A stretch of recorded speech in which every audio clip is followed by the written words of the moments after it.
बेटा next topic है vapour pressure. Vapour pressure क्या होता है? जैसे बेटे नाम से पता चल रहा है वेपर प्रेशर मीन्स बेटा वेपर्स के द्वारा जो प्रेशर एक्सर्ट किया जाता है किसी भी लिक्विड सरफेस के ऊपर, उसे बेटा हम क्या कहेंगे? वेपर प्रेशर कहेंगे। तो इसकी जो डेफिनेशन है बेटा वो करने से पहले थोड़ा देखिए हम इसको समझते हैं। आप मान के चलिए बेटा आपके पास ये एक कंटेनर है और इस कंटेनर में बेटे आपने कोई लिक्विड ले रखा है और आप इस लिक्विड को बेटा क्या कर रहे हो? हीट कर रहे हो। इसे हम क्या कर रहे हैं? हीट कर रहे हैं।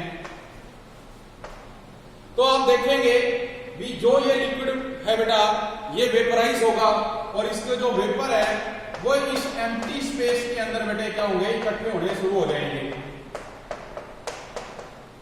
तो जैसे जैसे बेटा टेम्परेचर इंक्रीज होगा वैसे वैसे जो वेपर है उसकी जो वैल्यू है बेटा वो भी इंक्रीज होती जाएगी, बट जो ये लिक्विड है इसकी वैल्यू क्या आएगी? डिक्रीज होती जाएगी।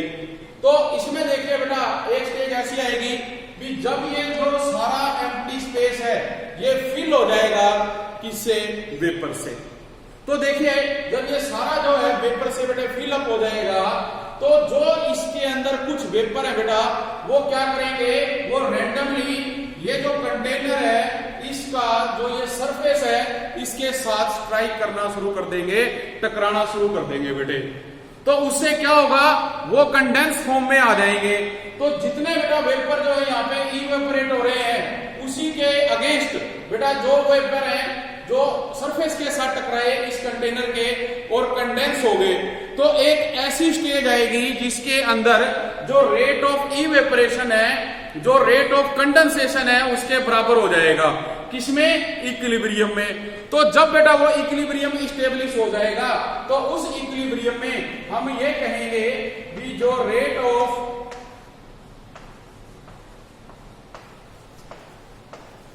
इवेपोरेशन है बेटा वो बराबर हो जाएगा रेट ऑफ कंडेंसेशन। किसमें? इक्विलिब्रियम में। इसी एग्जांपल की तरह देखो एक और आप ले सकते हो बेटे भी आपके पास ये कंटेनर है, इसमें वाटर है, इसको आपने बेटा क्या किया? हीट किया, ठीक है। इसके अब क्या होंगे? वेपर बनेंगे। हम क्या करते हैं? इसको ऊपर से कवर कर देते हैं बेटा। क्या कर देते हो? कवर कर देते हो। और इसके ऊपर आप क्या करते हो? आइस क्यूब रख देते हो। क्या रख देते हो? आइस क्यूब बेटा। तो आप देखेंगे भी जितने वाटर जो है वेपराइज होके ऊपर जाएगा इस प्लेट के नीचे बेटे जो है चिपकेगा, तुरंत जो है ये आइस क्यूब होने के कारण वो वेपर जो है कंडेंस हो जाएंगे और कंडेंस होके वाटर ड्रॉपलेट्स के रूप में वो वापिस बेटे इसके अंदर क्या होंगे? गिरने स्टार्ट हो जाएंगे। तो हमने क्या देखा भी जो रेट ऑफ इवेपोरेशन था, जो रेट ऑफ कंडेंसेशन है बेटा उसके इक्वल आ गया। कहने का मतलब जो ये वेपर्स थे अब ये क्या कर रहे हैं? यहाँ पे प्रेशर एक्सर्ट कर रहे हैं। तो आप डेफिनेशन में क्या कहेंगे? डेफिनेशन में हम कहेंगे the pressure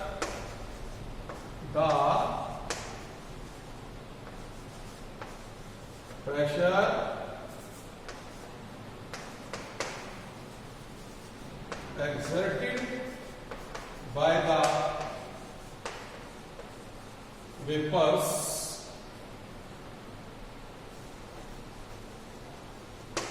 above the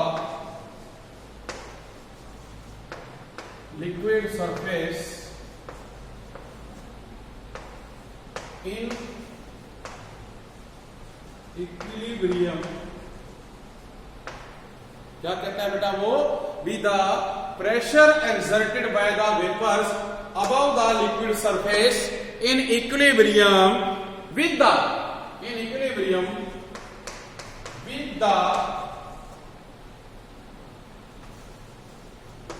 liquid at a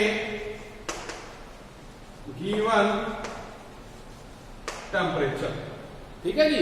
भी हमने कहा भी जो वेपर है बेटा वो प्रेशर एक्सर्ट कर रहे हैं किसी भी लिक्विड के सरफेस के ऊपर एट ए गिवन टेम्परेचर, कब? जब वो बेटे किसमें है? इक्विलिब्रियम में होते हैं। तो उसे आप क्या नाम दोगे? वेपर प्रेशर का नाम दोगे बेटा। तो जो ये वेपर प्रेशर है बेटा, कुछ फैक्टर हैं जिसको जो इसके ऊपर क्या करते हैं? इफेक्ट डालते हैं। तो वो कौन कौन से हैं बेटा फैक्टर? एक तो इसके अंदर बेटा रहेगा अपने पास नेचर ऑफ सॉल्यूट, और दूसरा बेटा जो इसमें आप बात करोगे वो है इफेक्ट ऑफ टेम्परेचर। अब जो नेचर ऑफ सॉल्यूट कैसे मैं बता रहा था बेटा, इसमें फैक्टर की बात कर रहे हैं हम, फैक्टर। तो फर्स्ट जैसे है बेटे नेचर ऑफ लिक्विड। बेटा जो लिक्विड है उसका नेचर कैसा है? भाई हम बेटा टेम्परेचर जो है उसको देते हैं। अब जो लिक्विड है इसके अंदर जो इंटरमोलिकुलर फोर्सेस, उसके ऊपर बेटा ये डिपेंड करेगा, क्योंकि किसी भी लिक्विड में बेटा जितना ज्यादा इंटरमोलिकुलर फोर्स होगा उसे वेपराइज होने में उतना ही क्या होगा? टाइम लगेगा। और जितना बेटा इंटरमोलिकुलर फोर्स क्या होगा? कम होगा, उतनी ही जल्दी वो क्या होगा? वेपराइज हो जाएगा। तो इसका मतलब ये हुआ भी जो लिक्विड है हम उसके नेचर पे डिपेंड करेंगे कि उसका नेचर किस प्रकार का है। सेकंड पॉइंट है बेटा जैसे अपने पास इफेक्ट ऑफ टेम्परेचर। अब आप लोगों को ये पता है भी जो टेम्परेचर है बेटा उसका बहुत ज्यादा इफेक्ट है, क्योंकि जैसे ही बेटा टेम्परेचर इंक्रीज होगा जो कोई भी अपने पास लिक्विड है उसके अंदर जो इंटरमोलिकुलर फोर्स है बेटा वो वीक होना स्टार्ट हो जाता है और वो वेपराइज फॉर्म में आना शुरू हो जाएगा। तो इसलिए हम कहेंगे व्हेन टेम्परेचर इज इंक्रीजिंग, जो वेपर प्रेशर है आल्सो इंक्रीजेज। जब टेम्परेचर को डिक्रीज करोगे तो जो वेपर प्रेशर है बेटा वो भी क्या होगा? उसका डिक्रीज होएगा। तो ये दो फैक्टर रहेंगे जिसके बेस पे बेटा हम क्या करेंगे? जो वेपर प्रेशर है उसको स्टडी करेंगे। इसके बाद एक बेटा जो है साइंटिस्ट आए रोल्ट्स, FM रोल्ट। और जो बेटा FM रोल्ट्स थे उन्होंने जो ये अपने पास वेपर प्रेशर था इसके लिए दो सॉल्यूशंस के रिजल्ट हमें दिए। एक तो उन्होंने कहा वोलेटाइल सॉल्यूशन बेटे, और एक उन्होंने कहा non volatile solution. Volatile solution का मतलब ये था भी जो सॉल्यूट और सॉल्वेंट है वो बेटे एक दूसरे के अंदर अच्छी तरह से मिक्स हो जाते हैं, जबकि नॉन वोलेटाइल सॉल्यूट में उन्होंने क्या किया बेटा? एक नॉन वोलेटाइल सॉल्यूट लिया जो किसी लिक्विड के सरफेस के ऊपर जब हम रखते हैं तो वो उस स्पेस को ऑक्यूपाई कर लेता है और उसका जो वेपर प्रेशर है उसको कम कर देता है। तो इसके बेस पे हम इनको क्या करेंगे बेटा? 1 बाय 1 करके एक एक करके एक्सप्लेन करेंगे। जो vapour pressure of volatile solution है बेटा, जैसे हमने भी डेफिनेशन की थी, तो जो साइंटिस्ट है रोल्ट्स उसने एक लॉ दिया। उस लॉ में बेटा क्या कहा गया?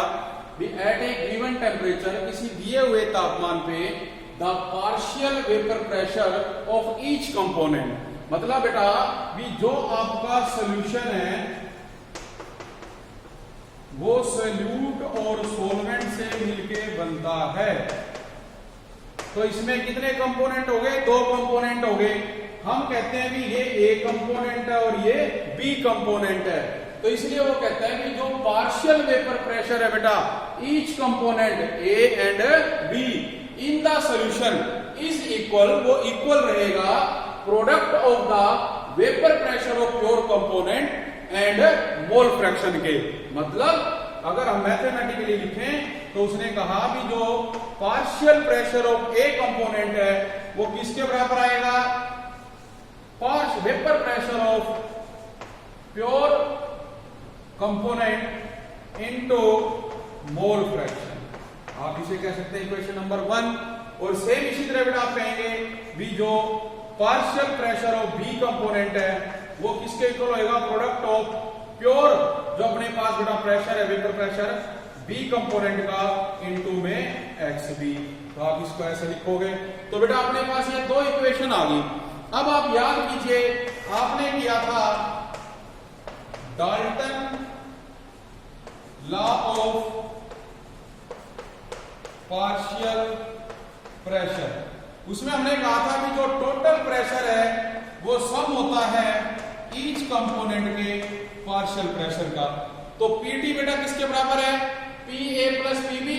अब मैं क्या करूंगा, इस PA और PB की जो वैल्यू है वो यहां बेटा पुट कर देंगे हम।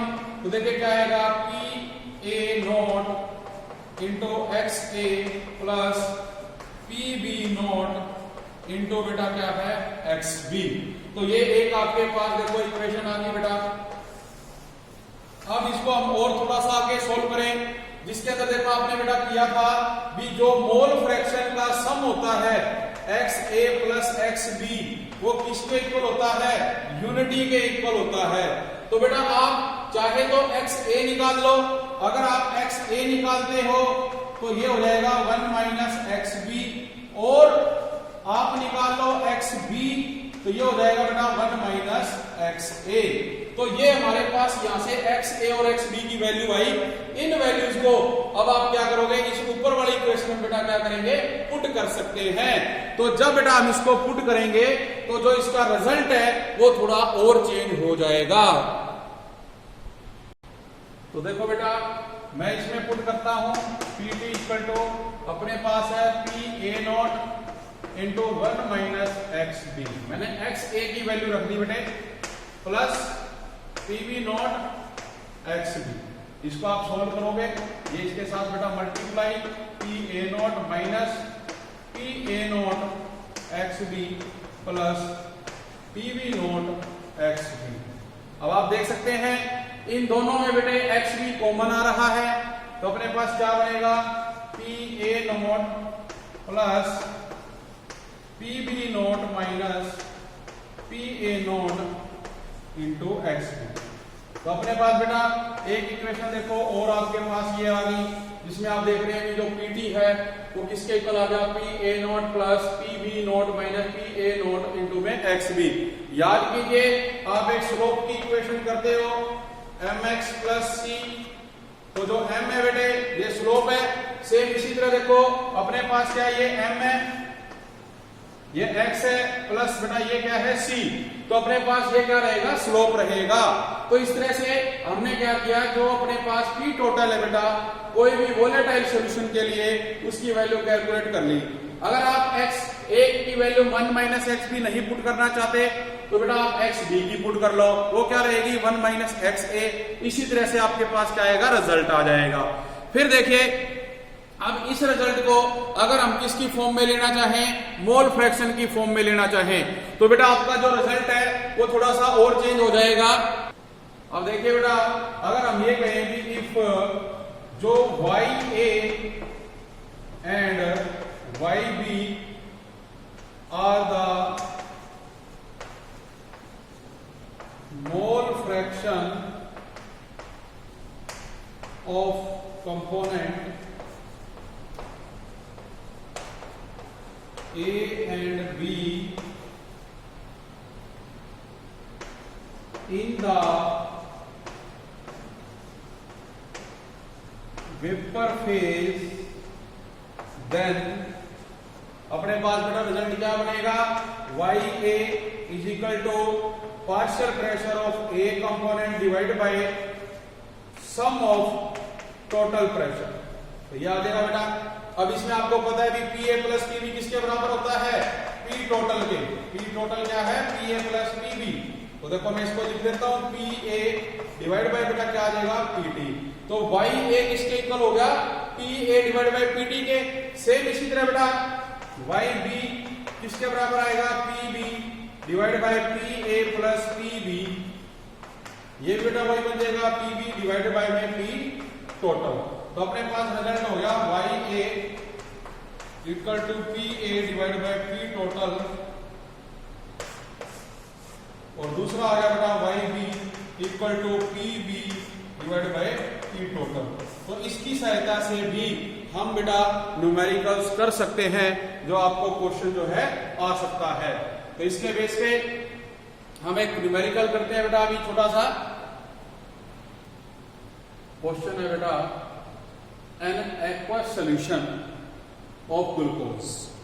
एक्वस सोल्यूशन है बेटा ग्लूकोज का, made by dissolving 10 gram of glucose. हमने कैसे बनाया, जो 10 ग्राम ग्लूकोज है उसको डिसॉल्व करके 90 gram of water at 303 Kelvin temperature पे. If the vapor pressure of pure water, जो vapour pressure of pure water है बेटा 303 केल्विन पे, वो 32.8 mm है. क्या है vapour pressure of pure water? आप कहोगे जो PA नोट है बेटा, ठीक है, या ये कह दीजिए कि जो P नोट है इसका वाटर का, वो किसके बराबर है बेटे? 32.8 mm के बराबर है. ठीक है जी. तो what would be the vapour pressure of solution? तो जो वेपर प्रेशर ऑफ सॉल्यूशन है बेटे, वो आपने क्या करना है? कैलकुलेट करना है. तो देखिए according two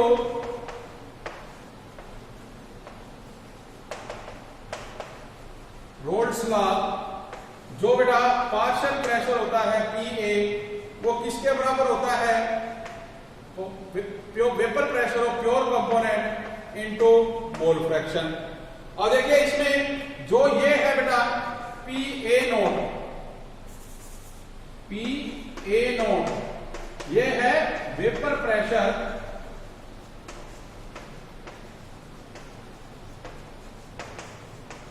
of pure component, जो कि आपने वो दे रखा है, मैंने पहले ही बताया था आपको. जो XA है ये क्या है बेटा? Mole fraction. XA mole fraction.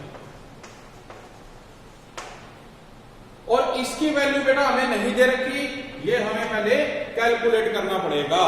तो देखिए इसको आप कैसे कैलकुलेट करेंगे? जो XA है बेटा वो किसके बराबर होगा? XA divided by XA plus XB. अब आपने देखना है भी आप A किसे कह रहे हैं और बेटा B किसे कह रहे हैं. तो उसके बेस पे आप इसके बारे में बताओगे भी इसके अंदर जो बेटा वाटर है उसे हम A कह रहे हैं, और जो बेटे इसके अंदर आपके पास ग्लूकोज है उसे हम B कह रहे हैं. तो देखिए जो A कंपोनेंट है A, ये वाटर है, और जो B है बेटा ये ग्लूकोज है. तो सबसे पहले हमें क्या करना पड़ेगा? जो नंबर ऑफ मोल्स है बेटा वाटर के, वो कैलकुलेट करने पड़ेंगे. तो जो नंबर ऑफ मोल्स है बेटा वाटर के, वो कैसे कैलकुलेट करोगे? सिंपली आपको पता है number of moles of H2O. कितना दिया हुआ है बेटा इसका वेट आपको? 90 ग्राम. ठीक है. और वाटर का जो आप लेते हैं एटॉमिक मास, वो कितना है? 18. तो ये बेटे जब आप क्या करोगे 90 को 18 से डिवाइड, तो आपके पास आ गए 5 मोल्स. एक तो ये आ गया बेटा अपने पास. दूसरा आप देखो क्या करोगे, जो number of moles of glucose है,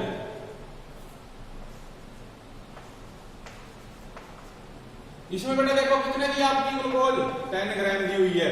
और जो ग्लूकोज का बेटे मोलिकुलर मास है वो आप निकालोगे तो वो कितना होगा बेटा? 180 होगा.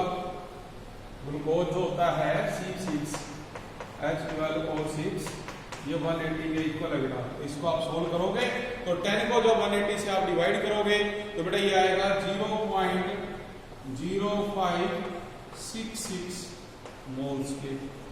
तो देखो वाटर के भी आ गए, और बेटा अपने पास किसके आ गए? ग्लूकोज के. अब आप इसके अंदर क्या करोगे? वैल्यू को पुट करोगे. तो देखिए ऊपर क्या है बेटा? 5 डिवाइड बाय क्या आ जाएगा? 5 प्लस 0.0566. तो ये जो वैल्यू आपकी ये क्या बन जाएगी? ये बन जाएगी बेटे आपके पास सोल्व करने पे 0.989. तो सोल्व करने पे आ जाएगा 0.989. ये वैल्यू बेटा इसके अंदर आपके पास आएगी इसकी XA. अब इस वैल्यू को हम क्या करेंगे? उस रिजल्ट के अंदर आप रखेंगे बेटे. तो देखिए हम करते हैं इसको. आपके पास है PA नोट की वैल्यू कितनी है बेटे? पहले फार्मूला लिख लेते हैं. PA note into XA. PA note कितना था? 32.8, और XA की वैल्यू कितनी आई बेटा? 0.989. तो इसको सारे को जब आप सोल्व करोगे तो जो आपका रिजल्ट आएगा बेटा वो आएगा 32.5 44 mm, जो क्या है vapour pressure of the solution. तो ये बेटा इसके अंदर अपने पास जो है रिजल्ट निकलेगा। इसके अंदर इन वैल्यूज को आप लोगों ने क्या करना है, पुट करना है, ठीक है जी। तो ये बेटा इसके अंदर आपका रिजल्ट रहेगा इस तरह से। इसके बाद हम करेंगे बेटे नेक्स्ट टॉपिक नेक्स्ट लेक्चर के अंदर। तो जो आज करवाया इसको आपने बेटे अच्छे ढंग से तैयार करना है। Thank you very much.